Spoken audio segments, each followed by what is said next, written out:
السلام علیکم ورحمۃ اللہ وبرکاتہ۔ الحمد للہ وکفى وسلام علی عباده الذین اصطفى والتقى والعفاف والغنى، اما بعد فقد قال اللہ تبارک وتعالی فی القرآن المجید والفرقان الحمید۔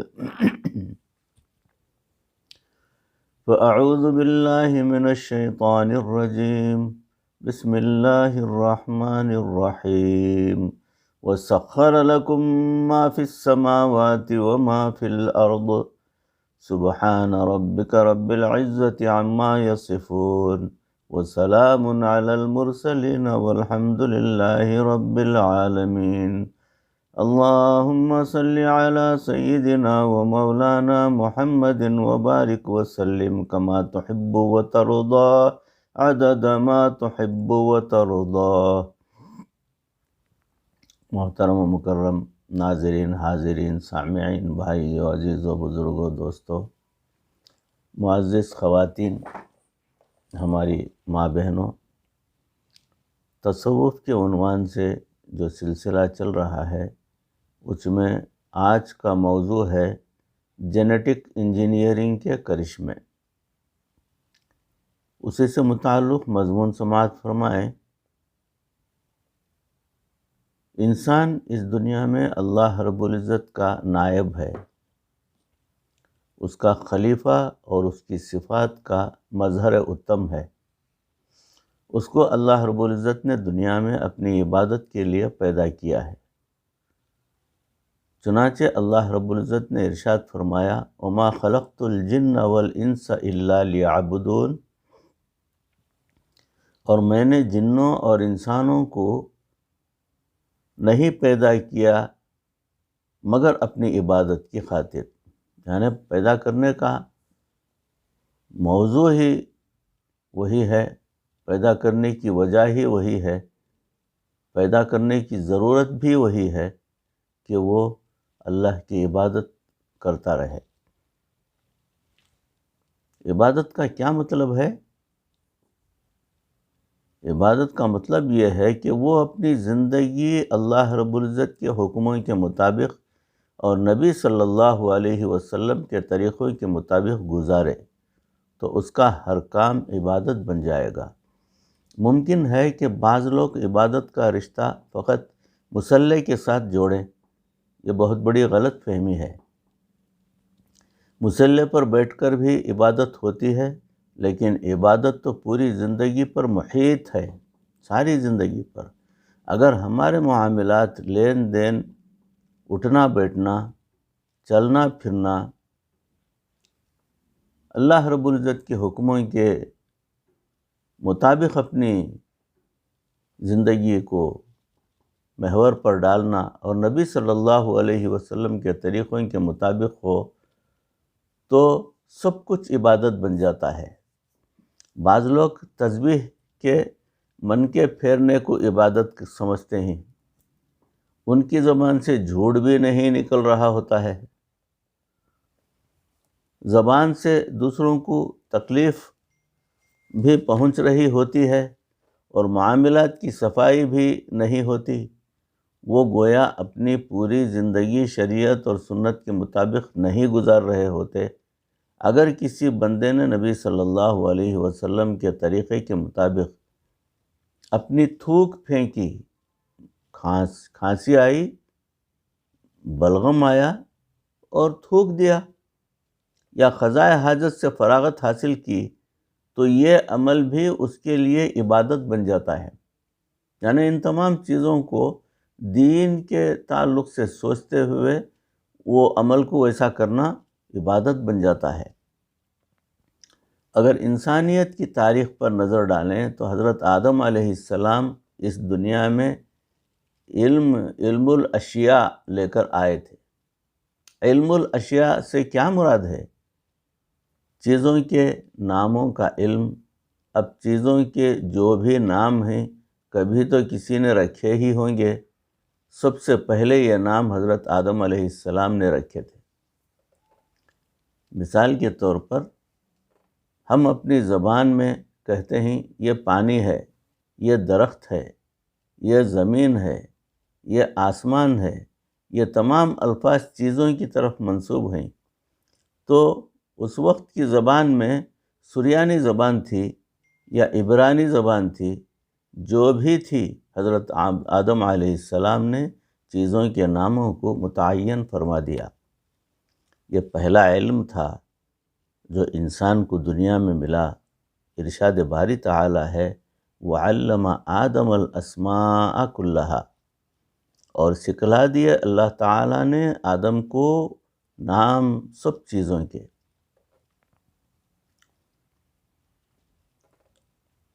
پھر اس کے بعد حضرت ادریس علیہ السلام تشریف لائے تو وہ علم قلم لے کر آئے، چنانچہ انہوں نے انسانیت کو قلم سے لکھنا سکھایا۔ اگرچہ وہ لکھائی ایسی خوشنما تو نہیں ہوتی تھی جیسی آج ہوتی ہے، مگر کچھ نہ کچھ ایسے اشارے تھے جن سے چیزوں کو کسی نہ کسی چیز کے اوپر قلم بند کر دیا جاتا تھا۔ اس وقت علم لکھ کر بھی محفوظ کیا جانے لگا، یوں انسانیت کو لکھنے کی نعمت نصیب ہوئی۔ اس کے بعد آتا ہے کہ ایگریکلچرل انجینئرنگ کا دور۔ انسان نے دنیا میں جو سب سے پہلی صنعت سیکھی وہ کھیتی باڑی کی تھی، اس لیے کہ انسان کی ساری ضروریات کا تعلق زمین ہی سے ہے۔ جسم کی ہر ضرورت زمین سے پوری ہوتی ہے۔ ہم روٹی کھاتے ہیں تو اس کی فصل زمین سے ہی نکلتی ہے، جو پانی پیتے ہیں وہ زمین سے ہی نکلتا ہے، جس مکان میں زندگی گزارتے ہیں اس کی ہر چیز زمین سے نکلتی ہے، جو لباس پہنتے ہیں اس کی فصل بھی زمین سے ہی نکلتی ہے، تو ہمارے بدن کے تمام ضروریات اللہ تعالیٰ زمین سے ہی پوری کرتے ہیں۔ اسی لیے زمین کو بنانے میں 2 دن لگے، مگر اس میں انسان کی ضروریات رکھنے میں 4 دن لگے۔ خلق الارض فی یومین وبارک فیہا 4 ایام۔ اس نے زمین کو 2 دنوں میں بنایا اور ان میں برکت ڈالی 4 دنوں میں، یعنی زمین میں جو نمکیات کا تناسب ٹھیک کیا اور انسان کی ضروریات کے لیے معدنیات زمین میں رکھی گئیں، اس برکت کو زمین میں رکھنے میں 4 دن لگے۔ اگر یہ تناسب ٹھیک نہ ہوتا اور زمین سے کھیتی نہ اگ سکتی تو انسان کی زندگی کیسے گزرتی؟ اگر فقط کھیتی اگتی اور معدنیات زمین سے نہ نکلتی تو انسان کا کیا بنتا؟ یہ سب چیزیں انسان کے بدن کی ضروریات تھیں جنہیں اللہ تعالیٰ نے زمین سے نکال دیا۔ چونکہ مٹی ہی انسان کی بنیاد ہے، اس لیے اللہ تعالیٰ نے مٹی میں ہی جسم کی ضرورتیں پوری کر دیں۔ کیسے ضروریات پوری کیں؟ سوچئے، ایسے کہ وقت کے ساتھ ساتھ آبادی بڑھتی جا رہی ہے تو وہی زمین اپنی فصل دینے کی صلاحیت کو ویسے ہی ساتھ ساتھ بڑھا رہی ہے۔ ایک وقت تھا کہ زمین سے فصل لینے والے چند لوگ تھے، اور آج اربوں انسان دنیا میں ہیں، ان کے لیے پانی بھی زمین سے نکل رہا ہے اور سبزی بھی زمین سے نکل رہی ہے، پھل اور دوسری نعمتیں بھی زمین ہی سے نکل رہی ہیں، اور اگر آبادی اس سے کئی گنا بڑھ بھی جائے تو اللہ کی زمین سب کے لیے رزق مہیا کرنے کی قابلیت رکھتی ہے۔ انسان نے سب سے پہلے کھیتی باڑی میں عروج حاصل کیا۔ شروع میں سادگی کے زمانے میں مختلف سبزیاں اور پھل اگائے اور انسان نے اپنی ضرورتیں پوری کرنا شروع کی۔ اسی لیے پہلے دور میں جس کے پاس کچھ زمین ہوتی تھی وہ اس میں باغ لگا کر یا کھیتی باڑی کر کے اپنی گزر اوقات کر لیا کرتے تھے۔ بعد میں زراعت کا فن اتنا پھیلا کہ قوم سبا کے دور میں زراعت کی ٹیکنالوجی اپنے عروج پر تھی۔ قرآن مجید نے اس کی گواہی دی ہے۔ لقد کان لسبإ فی مسکنہم آیۃ جنتان عن یمین و شمال۔ قوم سبا کے لیے ان کی بستی میں نشانی تھی، وہ 2 باغ دائیں اور بائیں، ان کے راستوں میں کئی میلوں تک دائیں بائیں باغات ہوتے تھے۔ مفسرین نے لکھا ہے کہ اگر کوئی آدمی اپنے سر پر خالی ٹوکری لے کر باغ میں داخل ہوتا تو وہ اتنا لمبا باغ ہوتا تھا کہ خود بخود گرنے والے پھلوں سے وہ ٹوکری بھر جاتی تھی۔ سبحان اللہ۔ اس سے پہلے کہ وہ باغ سے باہر نکل آئے، ہم جب یہ بات تفسیر میں پڑھتے تھے تو مانتے تو تھے، مگر تعجب ہوتا تھا کہ یا اللہ، یہ کیسا باغ ہوگا کہ جس میں گرنے والے پھلوں سے ٹوکری بھر جاتی تھی۔ اللہ کی شان دیکھیے کہ ہمیں ایک مرتبہ ساؤتھ افریقہ میں کیلے کے ایک باغ دیکھنے کا موقع ملا۔ کیلے کا باغ تھا، باغ میں جا کر دیکھا، وہ باغ 50 میل چوڑا اور 150 میل لمبا تھا۔ ہماری کار بھاگی جا رہی تھی اور باغ ختم ہونے میں نہیں آ رہا تھا۔ 150 میل سفر کرنے کے بعد وہ باغ ختم ہوا۔ اس دن ہمیں یہ بات سمجھ میں آئی کہ قرآن مجید میں جو قوم سبا کی باتیں کہی گئی ہیں، ان کے باغات کیسے ہوتے تھے۔ ان کے ایک شہر سے دوسرے شہر تک جتنی زمین ہوتی تھی اس میں باغات ہی باغات ہوتے تھے۔ اللہ تعالیٰ نے ارشاد فرمایا، کلوا من رزق ربکم واشکروا لہ بلدۃ طیبۃ ورب غفور۔ اپنے رب کا دیا ہوا رزق کھاؤ اور اس کا شکر ادا کرو، کتنا پاکیزہ شہر ہے اور پروردگار مغفرت کرنے والا ہے۔ جی ہاں، اللہ تعالیٰ بندوں سے یہی چاہتے ہیں کہ اس کا کھا کر اسی کا شکر ادا کریں۔ اللہ تعالیٰ اپنے بندوں کو بھوکا رکھ کے خوش نہیں ہوتے، بلکہ وہ چاہتے ہیں کہ میرے بندے ان نعمتوں کو کھائیں اور کھاتے رہیں اور اپنی جبین نیاز میرے سامنے جھکاتے رہیں۔ اس کی مثال یوں سمجھیں کہ جب میزبان مہمان کے سامنے کوئی چیز رکھتا ہے تو اس کی نیت یہ نہیں ہوتی تھی کہ وہ نہ کھائے، بلکہ اگر وہ نہ کھائے تو میزبان کو افسوس ہوتا ہے، اور اگر شوق و رغبت سے کھائے تو اسے خوشی ہوتی ہے، اور وہ الٹا مہمان کا شکریہ ادا کرتا ہے کہ جی آپ نے ہمارا کھانا شوق سے کھایا۔ اسی طرح اللہ تعالیٰ یہ نہیں چاہتے کہ میرے بندے بھوکے اور پیاسے رہیں، بلکہ وہ چاہتے ہیں کہ وہ میری نعمتوں کو استعمال کریں، مگر میرا شکریہ بھی ادا کریں کہ میں پروردگار نے ان کے رزق کا بندوبست فرما دیا۔ جناب، اگر کوئی پیپسی کی بوتل پلائے تو دنیا اس کا بھی شکریہ ادا کرتی ہے، تو جس پروردگار نے دسترخوان پر اتنی نعمتیں سجائیں، کیا اس کا حق نہیں بنتا کہ انسان اس کا بھی شکر ادا کرے؟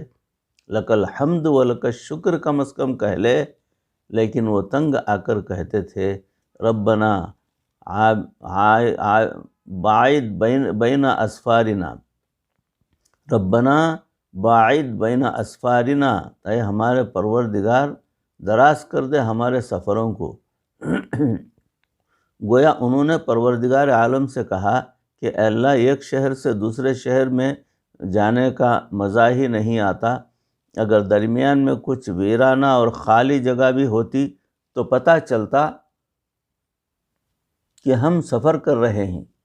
جی ہاں، جب بندے کو اس کی منشا کی ہر چیز مل جاتی ہے تو پھر اس کے اندر انانیت اور سرکشی آ جاتی ہے۔ یہ ساری مصیبتیں پیٹ بھرنے کی ہی ہیں۔ پیٹ خالی رہے تو اسے خدا بھی یاد رہتا ہے، اور پیٹ بھر جائے تو خدا کو بھی بھول جاتا ہے۔ یہی حال ان کے ساتھ بھی ہوا۔ ایک مرتبہ حضرت بایزید بستامی رحمۃ اللہ علیہ فاقے کے فضائل بیان کر رہے تھے۔ کسی آدمی نے کہا، حضرت فاقہ بھی کوئی ایسی چیز ہے جس کی فضیلت بیان کی جائے؟ فرمانے لگے کہ اگر فرعون کو دنیا میں فاقے آتے تو وہ کبھی خدائی کا دعویٰ نہ کرتا۔ وہ اپنی اوقات بھول گیا تھا، اسی لیے تو اس نے خدائی کا دعویٰ کیا تھا۔ جب بندے کو من پسند کھانا مل جاتا ہے اور اس کا پیٹ بھر جاتا ہے تو وہ سمجھتا ہے کہ بس اب مجھے کسی کی کوئی پرواہ ہی نہیں، وہ دینے والے کو بھی بھول جاتا ہے۔ تاتار خانیہ کے حاشیے میں یہ بات لکھی ہوئی ہے کہ جو بندہ کثرت کے ساتھ بھوکا رہے یا اپنی ضروریات سے کچھ کم کھائے تو اس کی نصیحت کا دوسرے بندے پر بہت زیادہ اثر ہوتا ہے۔ اور اس بات کا آپ بے شک تجربہ کر کے دیکھیں کہ جو بندہ پیٹ بھر کے کھانے کا عادی ہو، اس بندے کی بات سے دوسرے کی زندگی آپ کم ہی بدلتی ہے۔ آپ دیکھیں گے کہ دوسرے کی زندگی بدلتی ہوئی نہیں دیکھیں گے۔ بڑے مزے کی بیانات اور تقریریں ہوں گی، لیکن لوگ اس کو ایک جو ہے سن کر انسنی کر دیتے ہیں، ایک کان سے سن کر دوسرے کان سے نکال دیں گے، تو یوں سمجھیں کہ پیٹ بھرے پر نہ تو بندے کی نصیحت کا اثر ہوتا ہے اور نہ ہی پیٹ بھرے کی نصیحت کا دوسرے بندے پر اثر ہوتا ہے۔ یہ بھوک بھی اللہ تعالیٰ کی عجیب نعمت ہے کہ یہ بندے کو اس کی اوقات یاد دلاتی رہتی ہیں۔ اسی لیے نبی صلی اللہ علیہ وسلم نے ارشاد فرمایا کہ میں یہ پسند کرتا ہوں کہ ایک دن کھاؤں اور اللہ تعالیٰ کا شکر ادا کروں، اور دوسرے دن روزے سے رہوں اور میں اس پر صبر کروں۔ تو قوم سبا جب اللہ تعالیٰ کی نافرمان بن گئی تو ان کی ناشکری اور نافرمانی کی وجہ سے باغات کے نیچے جو پانی کی رو بہہ رہی تھی اور سب فصلیں اگ رہی تھیں، اللہ تعالیٰ نے اس پانی کو خشک کر دیا اور اس کے سارے باغات ختم کر دیے۔ جب انسان کو زراعت کی ٹیکنالوجی مل گئی تو وہ اس کو بڑھاتا رہا، حتیٰ کہ ایک وقت ایسا آیا کہ جب اس نے اپنے باغات بنائے جو ہوا میں معلق تھے، انہیں بابل اور نینوا کے معلق باغات کہتے ہیں۔ ہینگنگ گارڈنز آف بابل، وہ ہوا میں لٹکے ہوئے باغات تھے۔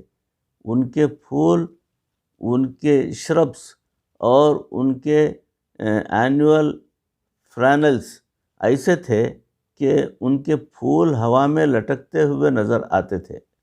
آج بھی ان کا شمار دنیا کے عجائبات میں ہوتا ہے۔ جب ہم بچپن میں پڑھتے تھے تو کتابوں میں بابل اور نینوا کے معلق باغات کا تذکرہ بھی آتا تھا۔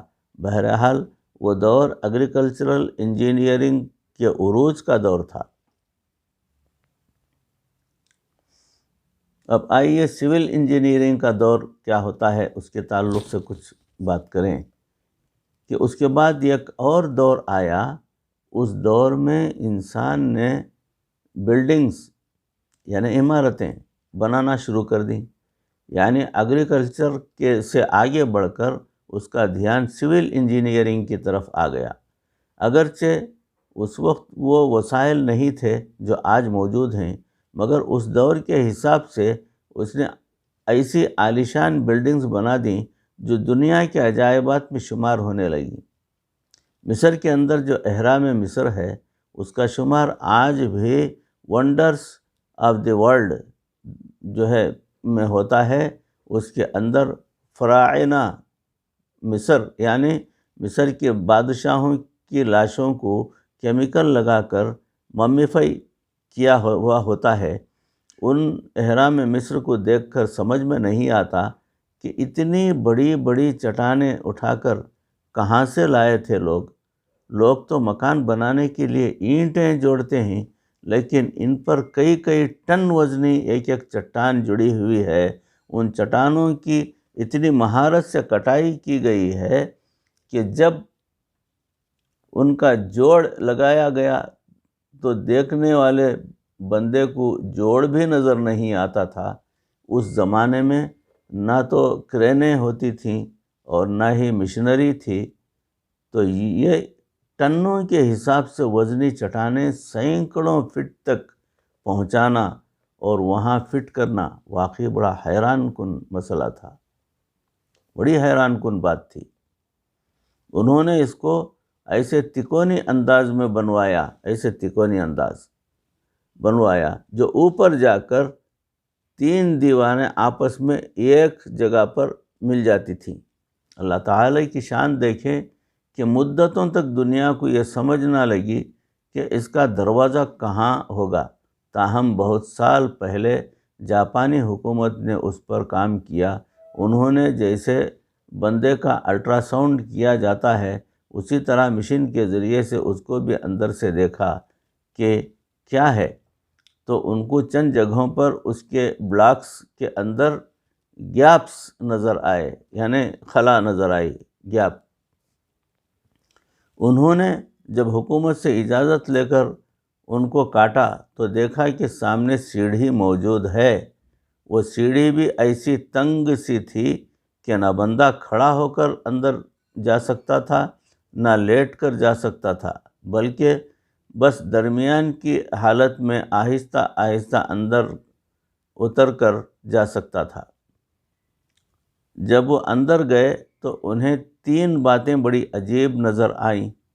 پہلی عجیب بات یہ ہے کہ اس کے اندر بہت بڑے بڑے ہال کمرے بنے ہوئے ہیں۔ ان ہال اور کمروں میں دن اور رات کے اوقات کا احساس ہوتا ہے، حالانکہ وہ چاروں طرف سے بند ہیں، مگر ایسا پتھر لگا ہوا ہے کہ اس میں سے کچھ روشنی اس کے اندر چھن کر چلی جاتی ہے، جیسے فائبر گلاس، اس کے اندر بھی روشنی چلی جاتی ہے، چنانچہ اس میں بھی ویسے ہی روشنی اندر کو چھلکتی ہے۔ چنانچہ دن ہوتا تو اندر کچھ اجالا ہوتا اور رات ہوتی تو اندر اندھیرا ہوتا۔ دوسری عجیب بات یہ ہے کہ وہ جو ہال بنائے گئے ان کی انجینئرنگ ایسی ہے کہ ان کے اندر ایک سائیکلون چلتا ہے اور اندر کھڑے ہوئے بندے کو ہر وقت ہوا لگتی رہتی ہے، یعنی وہ جگہ ایسی بنائی گئی کہ اگر ایک طرف سے ہوا ڈیفیشینٹ کم ہوتی ہے ہوا کی اور ویکیوم پیدا ہوتا ہے تو دوسری طرف سے ہوا آ جاتی ہے۔ وہ ہوا کا ایک آٹومیٹک سائیکل چل رہا ہے، نہ بجلی کی ضرورت نہ پنکھے کی ضرورت۔ واہ میرے مولا، واہ میرے پاک پروردگار، کیا عجیب تماشا ہے یہ۔ اس زمانے میں یہ انجینئرنگ کا شاہکار تھا۔ اس میں انہوں نے اپنے وقت کے بادشاہوں کی لاشوں کو حنوط شدہ شکل میں رکھا ہوا ہے۔ اس زمانے کی رکھی ہوئی لاشیں آج بھی محفوظ ہیں۔ بھائیو، عزیزو، بزرگوں، دوستو، موضوع چل رہا ہے۔ اسی موضوع کی انشاءاللہ اگلی کڑی، اگلی نشست میں آپ کے روبرو پیش کرنے کی کوشش کروں گا۔ اللہ رب العزت ان کہی سنی باتوں کو سن کر یا اللہ کی کبریائی، برتری اور بڑائی کو سمجھنے کی ہمیں پروردگار توفیق عطا فرمائے۔ اللہ ہماری اصلاح فرما دے، ہمارے دلوں کو دین کے لیے کھول دے، ہمارے اعمال درست فرما دے، ہمیں مرتدم تک کسی کا محتاج نہ بنا، ایمان پر اور کلمہ والی موت پر ہمارا خاتمہ فرما۔ وآخر دعوانا ان الحمد للہ رب العالمین۔ السلام علیکم ورحمۃ اللہ وبرکاتہ۔